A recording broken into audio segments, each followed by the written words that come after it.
Hello dear gentle friends, welcome back to allrounder info. This is Gananath Shankar. మీకు చాలామంది ఛానల్స్‌లో ఏంటంటే లోన్ చాలా ఈజీగా పొందొచ్చు.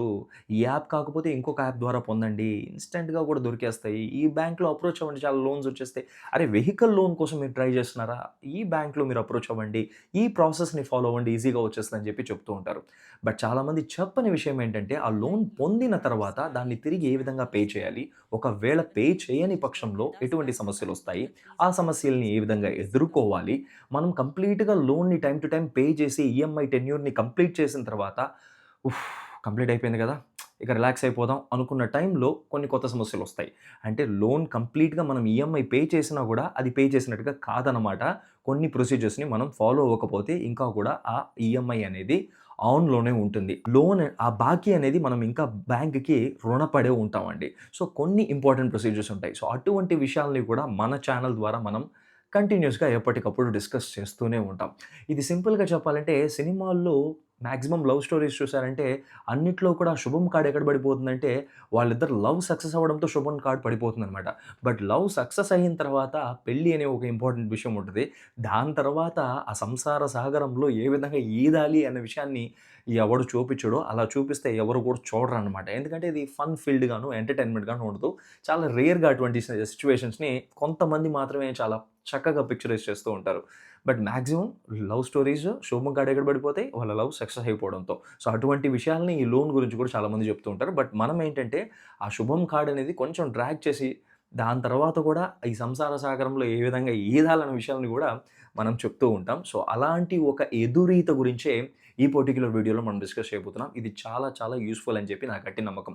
మీకు కూడా అలా అనిపిస్తే వీడియో అంతా చూసిన తర్వాత లైక్ చేయండి. ఈ వీడియోని ఒక 10 మందికి షేర్ చేయండి. సబ్స్క్రైబ్ చేసుకోమని మన ఛానల్‌ని రికమెండ్ చేయండి.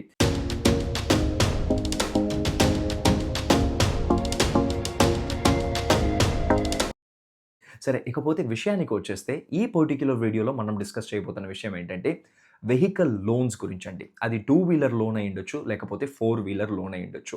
మన మిడిల్ క్లాస్ వాళ్ళు మాక్సిమం 2 వీలర్ అయినా సరే లోన్‌కే వెళ్ళిపోతూ ఉంటాం.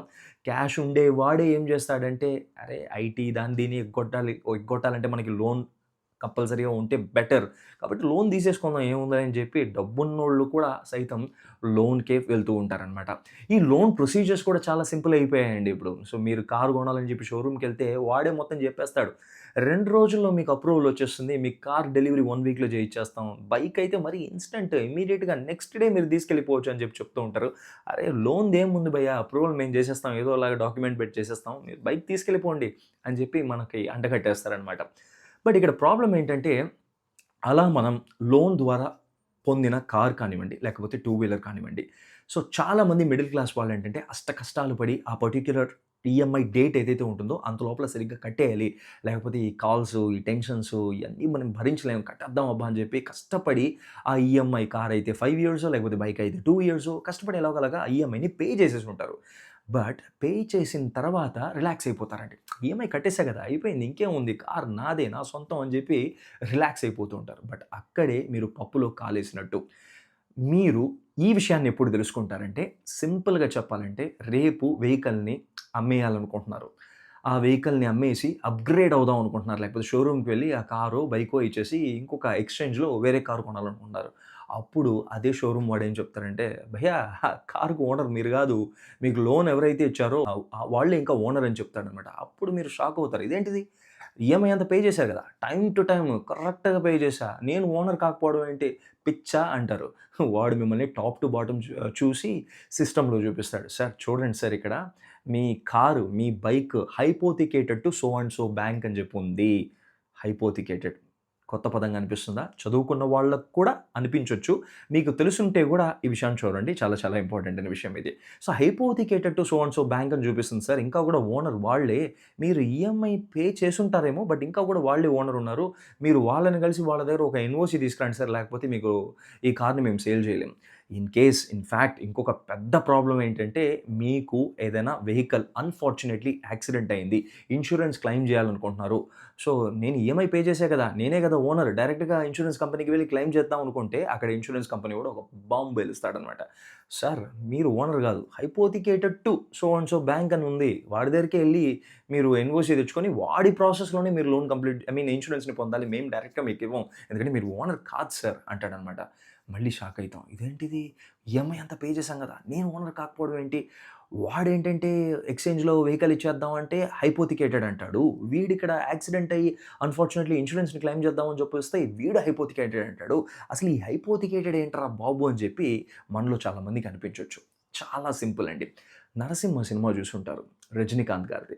ఆ సినిమాలో పెళ్లి కొడుకుగా పెళ్లి చూపుల కోసం వెళ్తూ ఉంటారు ఫ్రెండ్స్ అంతా కలిసి. అలా వెళ్ళేటప్పుడు బురదలో పడిపోయి పెళ్లి కొడుక్కి డ్రెస్ పాడైపోతే సెంధిల్ క్యారెక్టర్ కామెడియన్. సో, ఆయన షర్ట్‌ని ఇచ్చేస్తాడనమాట. ఆ షర్ట్‌ని ఇచ్చేసిన తర్వాత వచ్చిపోయే వాళ్ళకంతా ఏం చెప్తాడంటే, "సార్ పెళ్లి కొడుకు ఆయనే. బట్ ఆయన యేసుకున్న షర్ట్ మాత్రం ఆయనది కాదంటాడు." సో, అదే ప్రాసెసే ఇక్కడ హైపోథికేటెడ్ అంటే. ఆ కారుకో, బైక్‌కో డ్రైవరో, రైడరో మీరే. బట్ ఆ కారో, బైకో మీది కాదనమాట. మీరు ఓనర్ కాదనమాట. సో, దాన్నే హైపోథికేటెడ్ అంటారు. సో, మనం లోన్ పొందేటప్పుడు ఒక ఎన్‌బీఎఫ్‌సి ద్వారానో, లేకపోతే బ్యాంక్ ద్వారానో వెహికల్ పైన లోన్ పొంది, ఆ వెహికల్ కోసం లోన్ పొంది ఆ వెహికల్‌ని మనం కొనుంటాం కదా!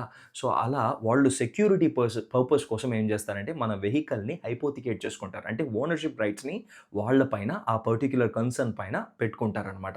సో, మనం జస్ట్ దానికి ఒక డ్రైవర్ మాత్రమే. ఒక క్యాబ్ డ్రైవర్ లాగా అనుకోండి. సో, ఆ లోన్ కంప్లీట్ అయ్యి ఒక ప్రాసెస్‌ని కంప్లీట్ అయ్యేంత వరకు దానికి మనం డ్రైవర్ మాత్రమే అన్న విషయాన్ని గుర్తుపెట్టుకోవాలి. సో, అంటే వెహికల్‌ని సింపుల్‌గా చెప్పాలంటే వాడు సెక్యూరిటీ పర్పస్ మీద కొలెటరల్‌గా ఆ బ్యాంక్ గాని, ఎన్‌బీఎఫ్‌సి గాని పెట్టుకుంటారనమాట. సో, ఇప్పుడు లోన్ ఈఎంఐ అంతా కంప్లీట్ అయిన తర్వాత ఈ ఓనర్‌షిప్ రైట్స్‌ని మన పైన ఏ విధంగా తీసుకురావాలి అనే ప్రొసీజరే చాలా చాలా ఇంపార్టెంట్. చాలామంది దీన్ని చెయ్యరు. కొంతమంది చేస్తారు. కొంతమంది బ్యాంక్స్ చెప్తారు. బట్ మాక్సిమం 99% ఎవరు మీకు చెప్పరు. సో, దీన్ని మనం చేయకుండా వదిలేస్తాము. ఆ పర్టిక్యులర్ బాధొచ్చినప్పుడు ఇదంతా చేస్తూ ఉంటాం. బట్ ముందుగా ప్రోయాక్టివ్‌గా ఉన్నట్లయితే మనకి ఎటువంటి ప్రాబ్లమ్స్ రావనమాట. సో, ఇక్కడ ప్రొసీజర్ ఏంటంటే ఫస్ట్ ఆఫ్ ఆల్ మనకి ఎన్‌ఓసీ అనేది చాలా చాలా ఇంపార్టెంట్.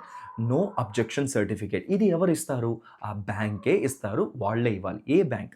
మనకేదైతే ఎవరైతే లోన్ ఇచ్చారో ఆ బ్యాంక్‌కి వెళ్లి, "బాబు నీకు నాకు రుణానుబంధం తీరిపోయింది. నిజంగానే ఈఎంఐస్ అంతా క్లియర్ అయిపోయింది. చెక్ చేసుకొని నాకు ఆ ఎన్‌ఓసీ ఏదో ఉందంట కదా! దాన్ని కొంచెం ఇచ్చేసేయి" అని చెప్పి అడగండి. సో, ఇమ్మీడియేట్‌గా వాడు వితిన్ నో టైమ్ మీకు ఎన్‌ఓసీని సబ్మిట్ చేయాల్సిన అవసరం ఉంటుంది. సో, చెక్ చేసి సిస్టమ్‌లో అంతా చూసి ఇప్పుడంతా అప్‌డేట్ అయిపోయింది కదా! ఒకప్పుడంతా మాన్యువల్ ప్రొసీజర్. సో, చెక్ చేసి మీకు ఎన్‌ఓసీని ఇవ్వడం జరుగుతుంది. సో, దాంతో పాటుగా మీరు అతని దగ్గర పొందాల్సిన ఇంకొక డాక్యుమెంట్ ఏంటంటే ఫార్మ్ 35. సో, ఈ ఫార్మ్ 35ని సింపుల్‌గా చెప్పాలంటే హైపోథికేషన్ రిమూవల్ ప్రాసెస్ ఫార్మ్ అని కూడా చెప్తారు. సో, ఈ ఫార్మ్ అనేది చాలా చాలా ఇంపార్టెంట్. మాక్సిమం ఆ బ్యాంక్సే మీకు ఫార్మ్ 35ని ఇస్తాయి. ఒకవేళ ఇవ్వకపోతే మీరు దాన్ని ఆన్‌లైన్‌లో కూడా డౌన్‌లోడ్ చేసుకోవచ్చు. So, it's not a big deal. So, ఈ ఫార్మ్ 35 అండ్ ఎన్‌ఓసీ. సో, ఈ 2 విషయాల్ని తీసుకొని దీంతో పాటుగా మీరు ఇన్స్యూరెన్స్ డాక్యుమెంట్స్ ఏదైతే ఉంటాయో, ఆ ఇన్స్యూరెన్స్ డాక్యుమెంట్స్‌ని, పొల్యూషన్ కంట్రోల్ సర్టిఫికేట్‌ని మీరు ఒకవేళ పొందకపోతే మాక్సిమం ఎవరు పొందరు.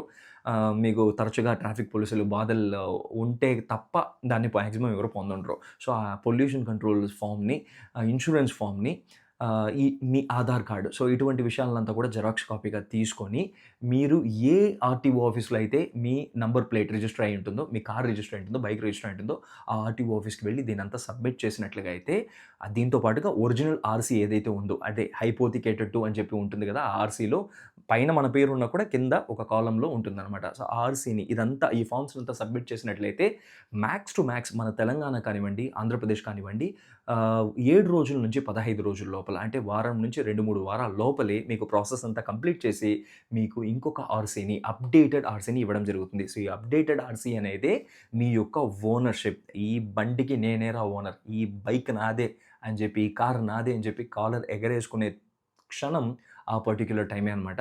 సో, ఆర్‌సీ మీరు పొందినప్పుడే ఒరిజినల్ ఓనర్ అవుతారు. అరే! చాలా సింపుల్ అయిన విషయం అని చెప్పి మీకు అనిపిస్తుంది కదా! బట్ చాలామంది ఈ సింపుల్ అయిన విషయాన్ని చెయ్యరు. ఎప్పుడు చేస్తారంటే ఇన్స్యూరెన్స్ క్లెయిమ్‌కి వెళ్ళినప్పుడో, లేకపోతే బండిని అమ్మాలి అనుకున్నప్పుడో, లేకపోతే ఆర్‌సీని ఇంట్లోని ఇంకెవరి పేరు మీదో లేకపోతే తెలిసిన వాళ్ళ పేరు మీద మార్చుకోవాలి అనుకున్నప్పుడు, ఇంకొక వెహికల్ కొంటున్నాము. ఏదో ఒక సందర్భంలో అనుకుంటాం కదా! అటువంటి సందర్భంలో చాలామందికి బల్బ్ ఎలుగుతుంది. అంటే బల్బ్ ఎలిగేలా చేస్తారు. అప్పుడెళ్లి 11th అవర్ వర్క్ చేయడం ఎంత కష్టం. సో దట్ దీనికంతా వెల్ ప్రిపేర్డ్‌గా ముందుగానే ఈఎంఐ కంప్లీట్ అయిన వెంటనే మీరు కొంచెం టైమ్‌ని దీనికి స్పెండ్ చేసినట్లయితే అక్కడ చాలా టైమ్‌ని మీరు సేవ్ చేసిన వాళ్ళు అవుతారనమాట. ఖచ్చితంగా గుర్తుపెట్టుకోండి. మీరు ఈ హైపోథికేషన్ ప్రాసెస్‌ని రిమూవ్ చేయని పక్షంలో మీరు దానికి ఓనర్ కాదు. ఈఎంఐని పే చేసినా కూడా స్టిల్ ఎవరు ఓనర్ అవుతారు? ఆ పర్టిక్యులర్ బ్యాంక్ ఎవరైతే మనకి లోన్ ఇచ్చారో ఆ వెహికల్ కొనడానికి ఇంకా వాడే వెహికల్ ఓనర్ అనమాట. ఐ బిలీవ్ ఈ వీడియో చాలా చాలా యూజ్‌ఫుల్‌గా ఉంటుంది అని చెప్పి. ఇంకేదైనా డౌట్స్ ఉంటే పోస్ట్ చేయండి కామెంట్ సెక్షన్‌లో. నేను స్టార్టింగ్‌లో చెప్పిన విధంగా ప్లీజ్ దయచేసి వీడియో నచ్చినట్లయితే 10 మందికి షేర్ చేయండి. ఇంకేదైనా విషయం పట్ల మీకు క్లారిటీ రావాలనుకుంటే లోన్స్ పైన కానివ్వండి, ఇంకే ఇతరైన విషయాలైనా కూడా మీరు కామెంట్ బాక్స్‌లో తెలియజేసినట్లయితే దాని గురించి క్రిస్టల్ క్లియర్‌గా ఒక వీడియో రూపంలో మీకు ఒక క్లారిటీ ఇవ్వడానికి 100% I will try from my side. So till then, this is Gananath Shankar signing off from this particular video. Stay safe, stay healthy.